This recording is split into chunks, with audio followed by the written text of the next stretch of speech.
नमस्कार, मैं उमेश चंद तिवारी, हिंदी संवाद न्यूज़ से। आज हम मिलेंगे ऐसे बेरोज़गारों से जो अपने दंश को काफ़ी दिनों से झेल रहे हैं। इसमें काफ़ी अड़चनें आई और याची जो है स्टेप बाय स्टेप अपने तथ्यों को कोर्ट के सामने, हाई कोर्ट के सिंगल बेंच में, डबल बेंच में, सुप्रीम कोर्ट के सिंगल बेंच में मामले को जीत करके अब जो है वो सुप्रीम कोर्ट के डबल बेंच में पहुंच गए हैं अपनी अरदास लेकर के। आज उनकी आखिरी सुनवाई है। इस मामले में 32,022 के बीपीएड अभ्यर्थी थे जो अखिलेश यादव जी की सरकार में जिनकी भर्ती निकली थी, और तत्कालीन जो योगी आदित्यनाथ जी की सरकार थी उसने इस भर्ती को रोक दिया था। इसके साथ 4,000 उर्दू के भी अभ्यर्थी थे। तो ये 4,000 उर्दू के अभ्यर्थी आज हमारे साथ हैं। हम उनसे उनका दर्द जानेंगे, उनकी परेशानी जानेंगे और पूछेंगे क्या क्या दिक्कतें आई, कैसी दुश्वारियाँ रहीं, और आज आप लोग यहाँ इतनी संख्या में क्यों आए हैं। क्योंकि आपका एक संगठन भी था और वो लोग मुकदमे लड़ रहे थे। काफ़ी दिनों से आपको अपडेट मिल रही थी कोर्ट की। आइए जानते हैं हम। भाई साहब, आपका क्या नाम है? सर, हम इमरान गाजी हापुड़ हैं। जी जी। कहाँ? 4,000 उर्दू भर्ती में हम भी अभ्यर्थी हैं। जी जी जी। ये भर्ती 23 मार्च 2017 को एक मौखिक आदेश से रोकी गई थी। जी जी जी। हम इस भर्ती के अपील के लिए हाई कोर्ट सिंगल बेंच जीते, डिवीजन बेंच जीते, कंटेम्प्ट में हम जीते, रिव्यू में हम जीते। अब सरकार ने इसको स्पेशल अपील में यहाँ सुप्रीम कोर्ट में इसको 5-7 साल के अटकाए बैठी है। आज तक सुनवाई के लिए नहीं आई। बार बार यहाँ जो हमारी टीम थी वो भी गायब हो जाती थी। हम लोगों को आज तक शोषण नहीं होता रहा। हम इसमें अब नए सिरे से खड़े हुए हैं और ये आज इसकी फाइनल हियरिंग हो रही है।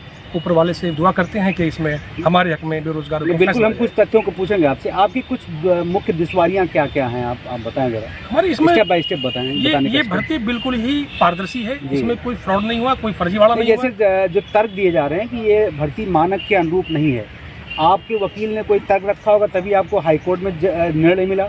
आपके वकील ने कोई तर्क दिया होगा तो हाईकोर्ट के डबल बेंच में आपको विजय मिली।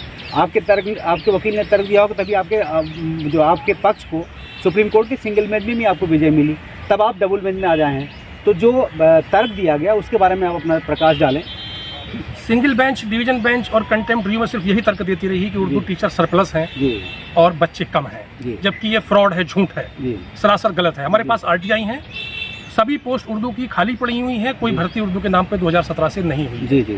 तो ये तो गलत कह रही है सरकार। वहाँ हाई कोर्ट के single bench, division bench, contempt सब में उसको मुँह भी खानी पड़ी है और उसके पास आज भी कहने के लिए कुछ नहीं है। बार बार पासवर्ड मांगते हैं, डेट लेके भाग जाते हैं, सिर्फ ये टाइम को खींच रहे हैं और इनके पास कुछ भी नहीं है। ये बताएं। मैं हिंदी संवाद न्यूज़ से उमेश चंद तिवारी।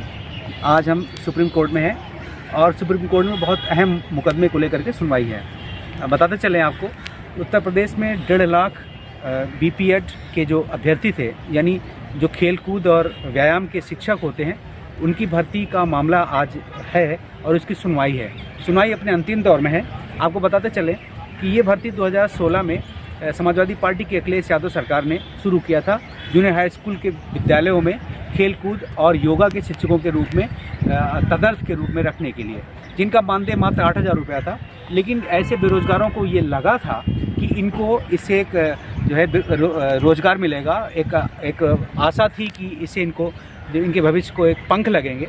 लेकिन चूँकि चुनाव आ गया और चुनाव के बाद समाजवादी पार्टी रिपीट नहीं कर पाई और भाजपा की सरकार आ गई। भाजपा सरकार ने जो है इस भर्ती को जो है रोक दिया, इस भर्ती पर रोक लगा दिया और मामले को लेकर के वो जो प्रार्थी थे, जो अभ्यर्थी चले गए कोर्ट।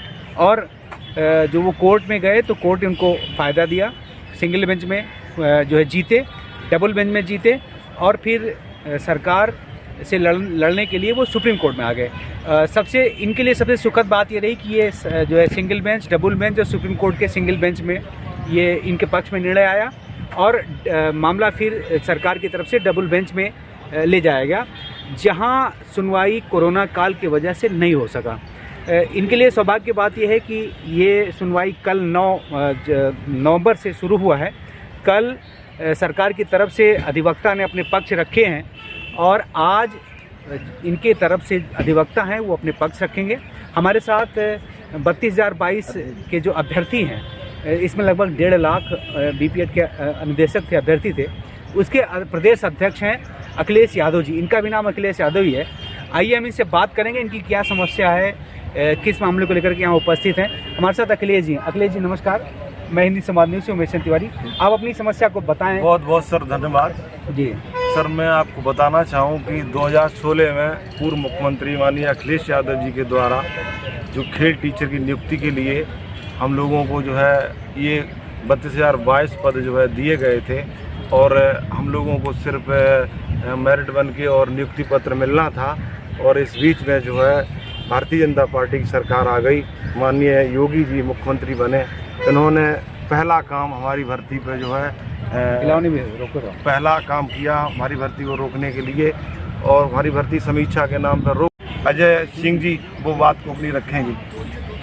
हमारे साथ प्रदेश सचिव हैं, महासचिव हैं अजय सिंह जी बताएं ये भर्ती किस तरह की थी। बहुत बहुत आभार आपका हमारी पीड़ा उठाने के लिए। धन्यवाद आपको। निश्चित रूप से हमारा हिंदी संवाद न्यूज़ ऐसे जो है मुद्दों को उठाएगा, और जहाँ तक बेरोजगारों की बात है, बेरोजगारों की समस्याओं को लेकर के हम बार बार आते रहे हैं। हम अजय सिंह के साथ हैं, ये प्रदेश महासचिव हैं। इनसे जानना चाहेंगे कि सरकार ने इस भर्ती को क्यों रोका।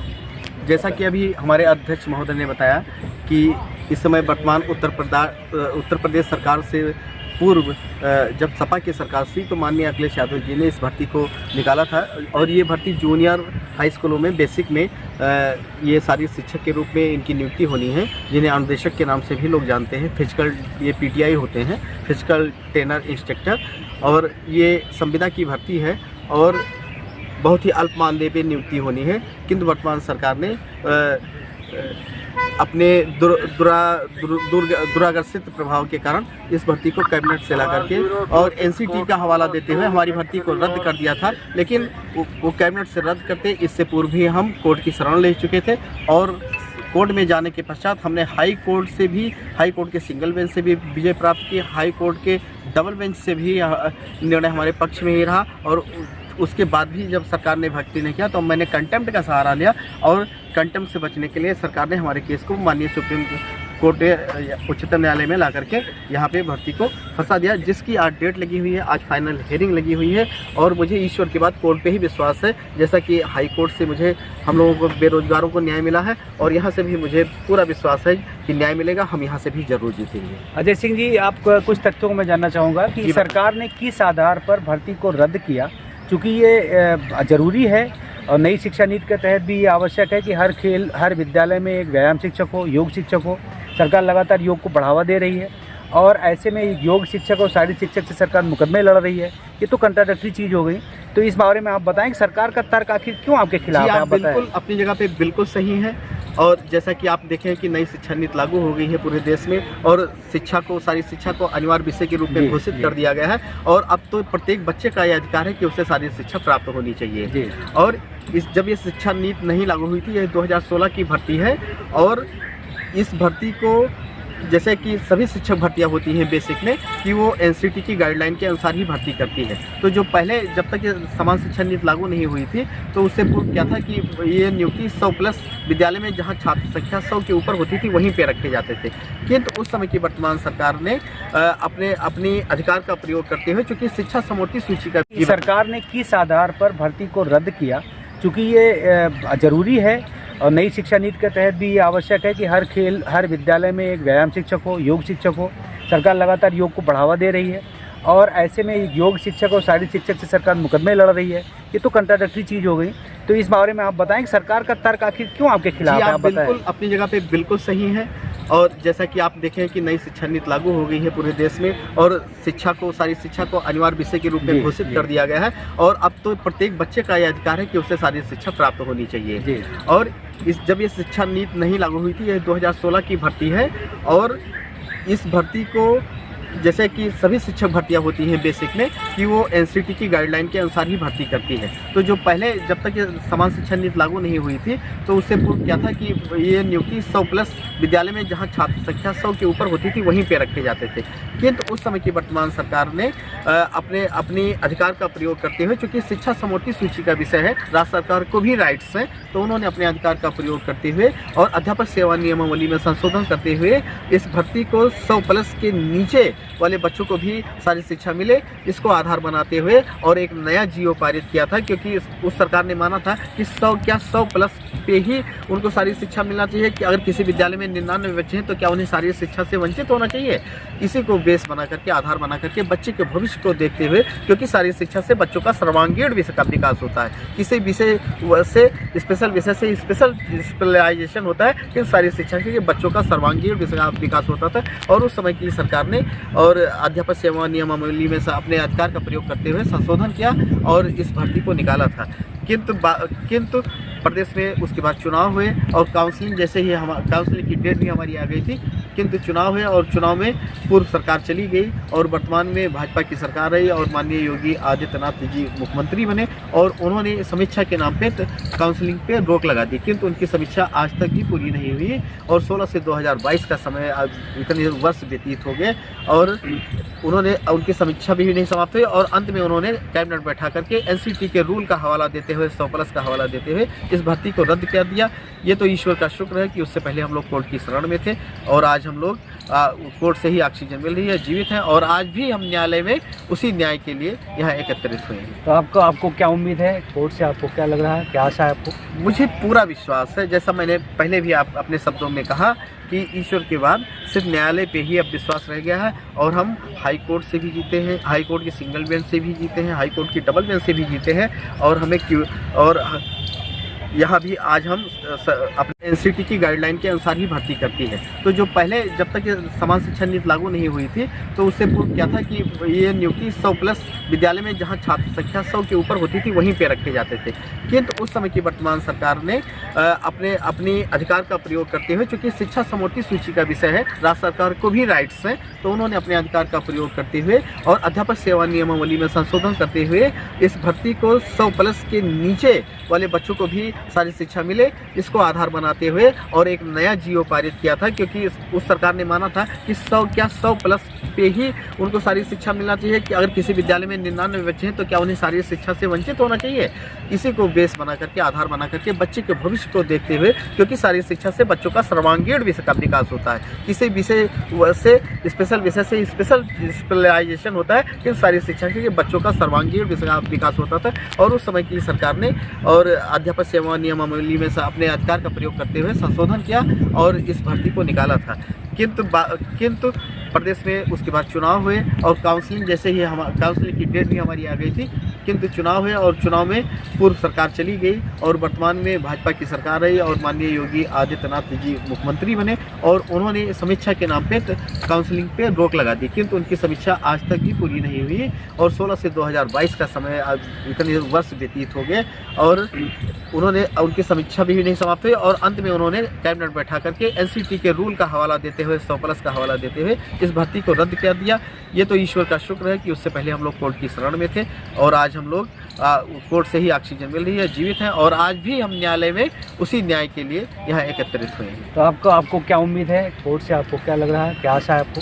मुझे पूरा विश्वास है, जैसा मैंने पहले भी अपने शब्दों में कहा कि ईश्वर के बाद सिर्फ न्यायालय पे ही अब विश्वास रह गया है और हम हाई कोर्ट से भी जीते हैं, हाई कोर्ट की सिंगल बेंच से भी जीते हैं, हाई कोर्ट की डबल बेंच से भी जीते हैं और यहाँ भी आज हम अपने देश की सबसे बड़ी न्यायालय में उपस्थित हुए हैं और मुझे पूरा विश्वास है कि निर्णय बेरोजगारों के पक्ष में आएगा और क्योंकि ईश्वर के घर देर है अंधेर नहीं है, न्यायालय भी बेरोजगारों का हित नहीं करेगी और निश्चित ही बेरोजगारों को विजय श्री प्राप्त होगी। धन्यवाद। ये थे 32,022 यूपी के व्यायाम शिक्षक, बीपीएड के अनुदेशक अभ्यर्थी, जिनकी संख्या लगभग 1.5 लाख है ऐसी बताई जा रही है और ऐसे तथ्य हैं। इनका दर्द आपने सुना हमारे जो है चैनल के माध्यम से, हिंदी संवाद न्यूज़ के माध्यम से और इनका ये कहना है कि जो है आज इनको सुप्रीम कोर्ट के इस दहलीज से निश्चित रूप से इनको न्याय मिलेगा। इन्हीं सूचनाओं के साथ हिंदी संवाद न्यूज़ से उमेश चंद तिवारी, जय हिंद। प्रदेश अध्यक्ष हैं अखिलेश यादव जी, इनका भी नाम अखिलेश यादव ही है। आइए हम इनसे बात करेंगे, इनकी क्या समस्या है, किस मामले को लेकर के यहाँ उपस्थित हैं। हमारे साथ अखिलेश जी। अखिलेश जी नमस्कार, मैं हिंदी संवाद न्यूज़ से उमेश चंद तिवारी। आप अपनी समस्या को बताएं। बहुत बहुत सर धन्यवाद जी।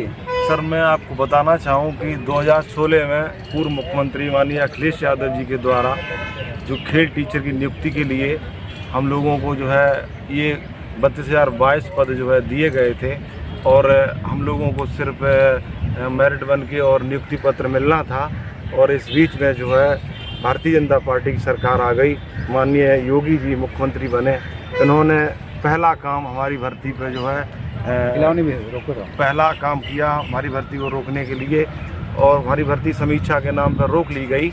6 महीने तक इनकी समीक्षा चलती रही, तो समीक्षा नहीं हो पाई, फिर हम लोगों को मजबूरन हाई कोर्ट जाना पड़ा। फिर सरकार भी हाई कोर्ट चली गई। हाई कोर्ट के सिंगल बेंच और डबल बेंच और पुनर्विचार याचिका सारे आदेश हम लोगों के पक्ष में आए हुए हैं। फिर सरकार जो है सुप्रीम कोर्ट चली आई हम लोगों से लड़ने के लिए अपील पे। अब आज यहाँ हम 9 तारीख को यहाँ आए थे, उपस्थित हुए, हम लोगों ने अपने अमित पवन जो अधिवक्ता किए हैं और वो हमारा पक्ष रख रहे हैं। और आज मुझे उम्मीद है, 10 तारीख है आज, मुझे पूरा उम्मीद है और भगवान पर भरोसा है कि हमारे 32,022 बेरोजगारों के पक्ष में ही निर्णय आएगा।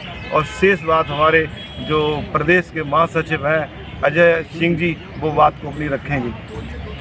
हमारे साथ प्रदेश सचिव हैं, महासचिव हैं अजय सिंह जी। अजय सिंह जी बताएं कि भर्ती किस तरह की थी? नमस्कार, बहुत बहुत आभार आपका हमारी पीड़ा उठाने के लिए। धन्यवाद आपको। न्यूज़ निश्चित रूप से हमारा हिंदी संवाद न्यूज़ ऐसे जो है मुद्दों को उठाएगा, और जहाँ तक बेरोजगारों की बात है, बेरोजगारों की समस्याओं को लेकर के हम बार बार आते रहे हैं। हम अजय सिंह के साथ हैं, ये प्रदेश महासचिव हैं। इनसे जानना चाहेंगे कि सरकार ने इस भर्ती को क्यों रोका। जैसा कि अभी हमारे अध्यक्ष महोदय ने बताया कि इस समय वर्तमान उत्तर प्रदेश सरकार से पूर्व जब सपा की सरकार थी तो माननीय अखिलेश यादव जी ने इस भर्ती को निकाला था। और ये भर्ती जूनियर हाई स्कूलों में बेसिक में ये सारी शिक्षक के रूप में इनकी नियुक्ति होनी है, जिन्हें अनुदेशक के नाम से भी लोग जानते हैं। फिजिकल ये PTI होते हैं, फिजिकल ट्रेनर इंस्ट्रक्टर, और ये संविदा की भर्ती है और बहुत ही अल्प मानदेय पे नियुक्ति होनी है। किंतु वर्तमान सरकार ने अपने दुराकर्षित प्रभाव के कारण इस भर्ती को कैबिनेट से ला करके और NCT का हवाला देते हुए हमारी भर्ती को रद्द कर दिया था। लेकिन वो कैबिनेट से रद्द करते इससे पूर्व ही हम कोर्ट की शरण ले चुके थे, और कोर्ट में जाने के पश्चात हमने हाई कोर्ट के